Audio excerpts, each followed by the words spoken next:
Shalom and welcome to another in our series of podcasts from Temple Beth Am, a dynamic center for conservative Judaism in Los Angeles. This is Meditation and Mindfulness with Rabbi Adam Kligfeld. Oh, hope your weeks are going okay. Hope you're feeling productive and whole and not too overwhelmed with the administrivia and the detritus of life. And I hope that you are ready to let yourself go and give yourself this treat, this time that you deserve. And I sound like a broken record only because some of these truths just have to be reminded. We have to be reminded of them over and over and over again, and still it's not enough. That where we're going is always accessible.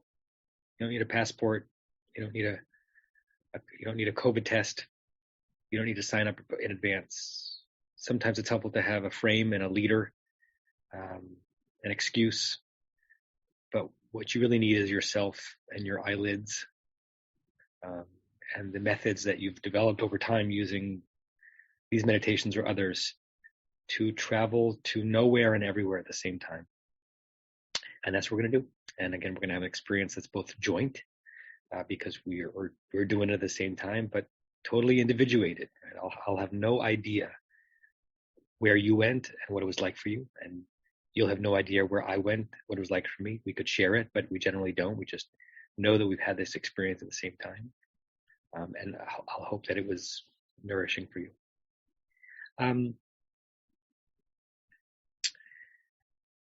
Where I want to focus our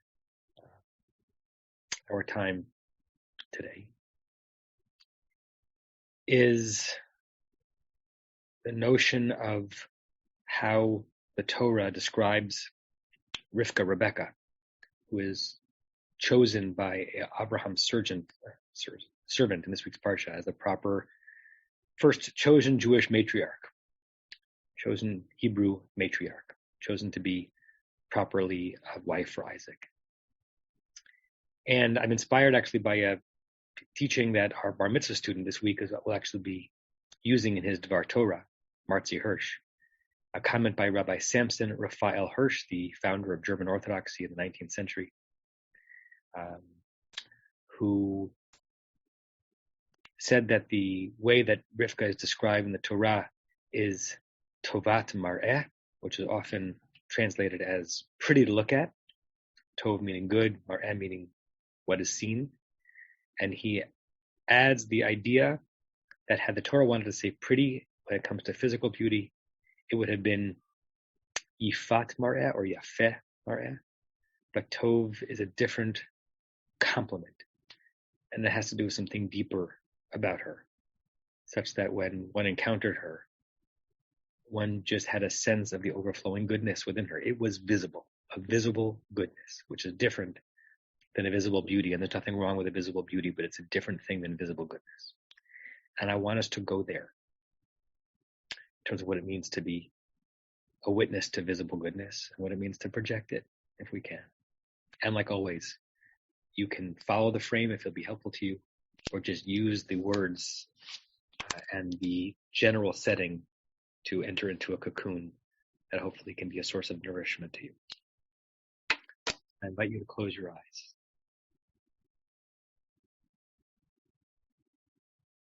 I invite you to imagine that somehow every one of your cells, and even the molecules that make up your cells, are dropping and falling.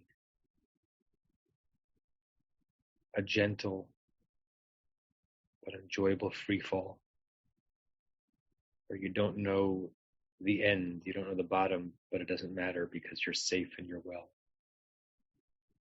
You can feel even your blood and your cells dropping within your veins, the bottoms of your hands feeling heavy as they rest perhaps on your legs, as if they are weighted. Everything is falling. experiencing no resistance, and a paradoxical weightlessness that you feel even as you're also embracing the heaviness, if that makes sense. And focus on your breathing and just be alert to what it feels like. What it feels like to have the air come in through your nose, and if you can, directing it out through your mouth. If at any point you find that your mind is elsewhere, just come back to that feeling,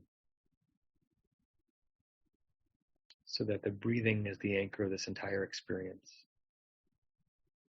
And even the images that I share with you become secondary to breath, to nishima, to neshama and soul, to putting everything else in your system on your body's version of the computer slumber or sleep mode. Present, alive, but just in an extended pause. Your muscles operating as little as they possibly can to hold your position, but with a pulsing, intentional, vibrant breathing.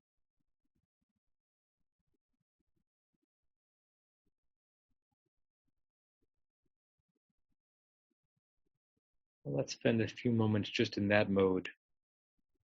Again, trying not to let more than 2 or 3 breaths go by without bringing your consciousness back into the nose and out through the mouth.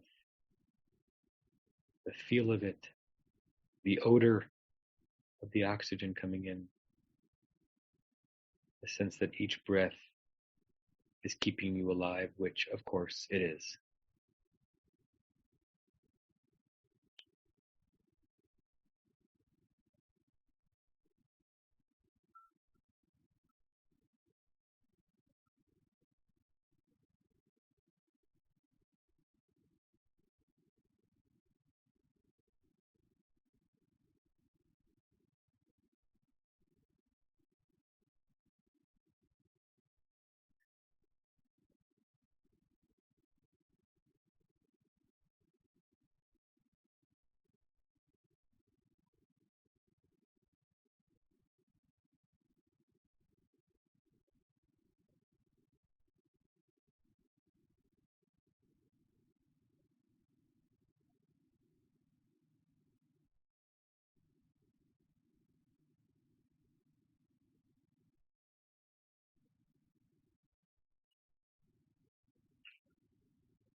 And as you keep breathing and staying mostly in that mode, you can attune 10% of your consciousness, of your ears' listening abilities to my words.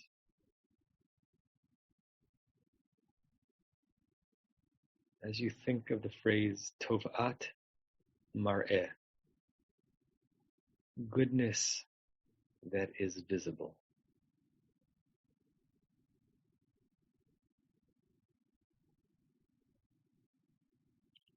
Goodness that is apparent, self-evident,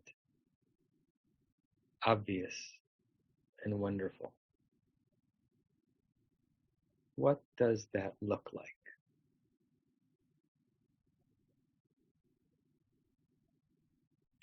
Place yourself in your mind's eye in the physical presence of someone who immediately comes to mind as someone who is Tovat Mar'eh, goodness visible. A friend, a coworker, a relative, a public figure. Place yourself in that person's presence. See yourself in your mind's eye in that person's presence. See yourself beholding that person as Tovat Mar'eh? How do you know?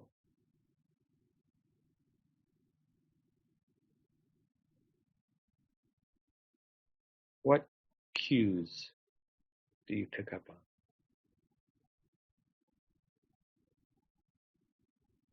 What is it about how the person holds themselves, or speaks, or acts, or projects,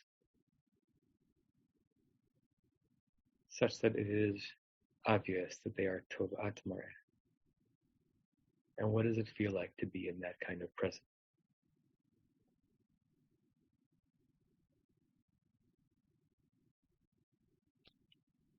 Hold that encounter for a few moments.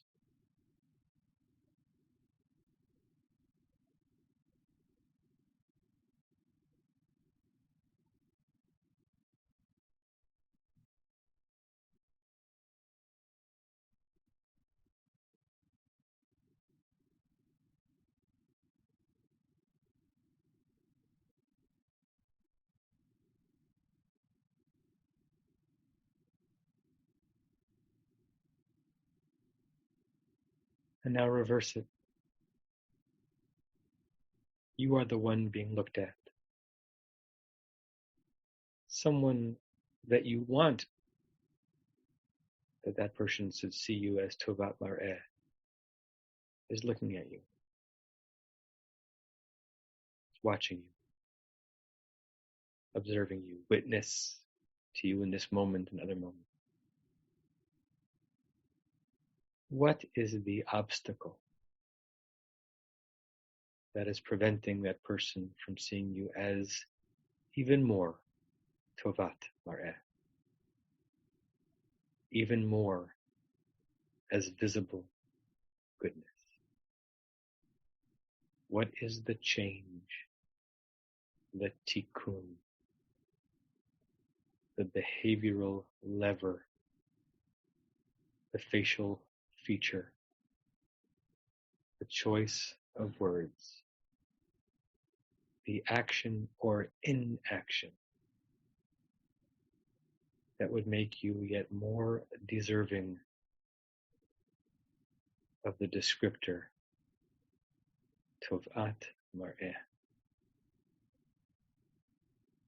goodness that one can be witness to.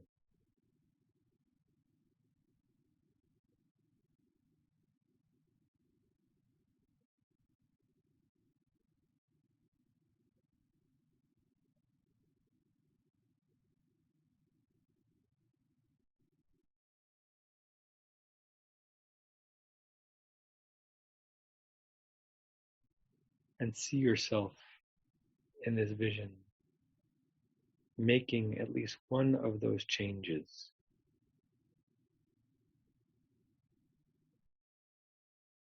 and thus stepping further into that description of a character, making you more like Rivka, more emanating a tov, a goodness that has an impression, that makes an impression on those around you, on the world itself.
When you're ready, you can open your eyes.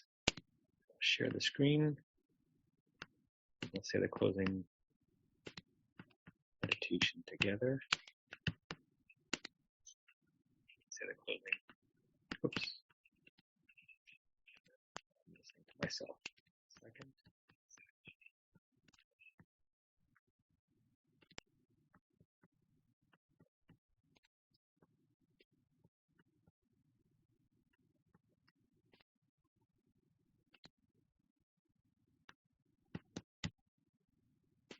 Sorry, everyone. Sorry for the delay. You're right with you.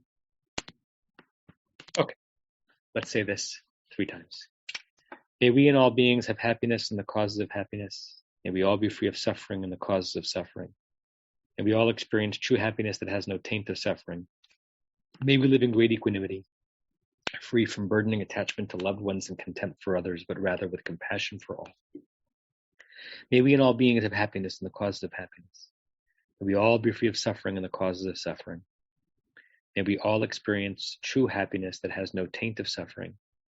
And may we live in great equanimity, free from burdening attachment to loved ones and contempt for others, but rather with compassion for all. May we and all beings have happiness and the causes of happiness. May we all be free of suffering and the causes of suffering. May we all experience true happiness that has no taint of suffering. And may we live in great equanimity, free from burdening attachment to loved ones and contempt for others, but rather with compassion for all. I say shalom and namaste, and have a good rest of your day and your week. Bye, everybody. You have been listening to another in our series of podcasts from Temple Beth Am, a dynamic center for conservative Judaism in Los Angeles. If you enjoy these podcasts, we invite you to write a review on the Apple Podcast site or wherever you get your podcasts. For more information about Temple Beth Am Los Angeles, go to tbala.org.